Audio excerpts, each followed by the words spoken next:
Sekarang kita akan melihat hasil perolehan kampanye yang sudah kita lakukan untuk pemasangan iklan di Google Ads dalam mempromosikan video YouTube, di mana sebelumnya kita sudah membuat 3 buah kampanye.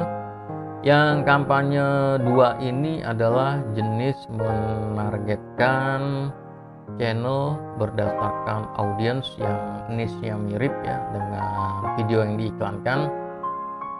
Kita sebut saja kampanye kostum. Jadi kita membuat 2 kampanye kostum dengan target kostum yang kita tentukan sebelumnya, dan kemudian yang satu lagi, yang ketiga ini adalah menggunakan kampanye yang sudah dioptimalisasikan mengikuti sistem Google Ads. Dan kalau kita lihat di bagian interaksi dan tayangan ini, engagementnya besar di kampanye yang dioptimalisasikan dibandingkan dengan kampanye yang di kostum. Tentu saja hal tersebut dapat dipahami karena yang menggunakan sistem dioptimalisasi itu ditampilkannya di tempat yang global, jadi kita tidak bisa kontrol. Sementara kalau yang di kostum itu kita kontrol, tampil hanya di beberapa channel ya, audiens beberapa channel. Kalau yang di kampanye dioptimal kan audiensnya luas ya, siapa saja gitu ya.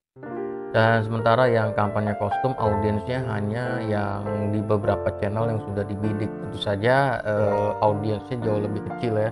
Yang kampanye kostum itu jauh lebih kecil jika dibandingkan dengan kampanye yang sudah dioptimalisasi, dan itu bisa kita lihat di bagian interaksinya.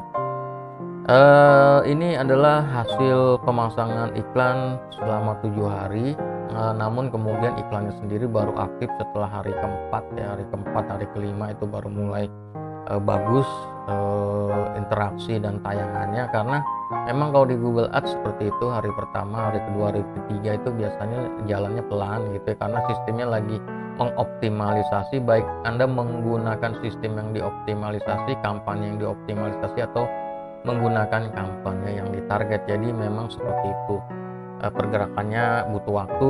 Mungkin di hari keempat, hari kelima itu biasanya baru mulai masuk. Saran saya sih kalau mau pasang iklan ya paling nggak kasih waktu 2 minggu ya. Tentu saja Anda harus pantau penggunaan biayanya agar tidak jebol juga. Dan kalau kita lihat di sini, harga per view-nya, cost per view-nya justru jauh lebih murah yang menggunakan kampanye yang dioptimalisasi.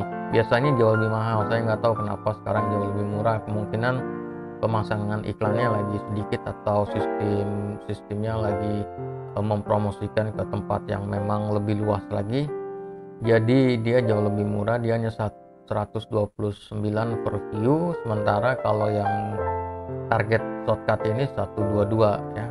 Memang yang ini lebih murah, tapi kalau dibandingin Filmora ini jauh lebih tinggi.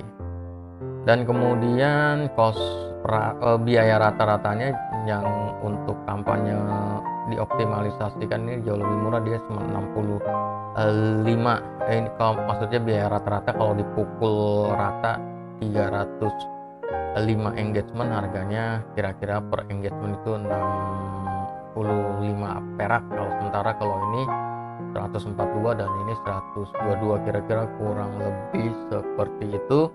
Dan ini adalah gambaran hasil dari kampanye yang dilakukan untuk mempromosikan video YouTube, dan nanti silahkan Anda coba untuk kebutuhan Anda. Namun saran dari saya, jangan, kalau mau coba seperti ini, jangan menggunakan cara yang sama dalam satu waktu seperti ini. Mendingan Anda coba dulu satu-satu ya. Yang kampanye tertarget coba dulu selama 7 hari atau 14 hari, dan kemudian yang kampanye menggunakan sistem yang dioptimalisasi dicoba dulu 7 hari atau 14 hari, dan kemudian nanti bandingkan.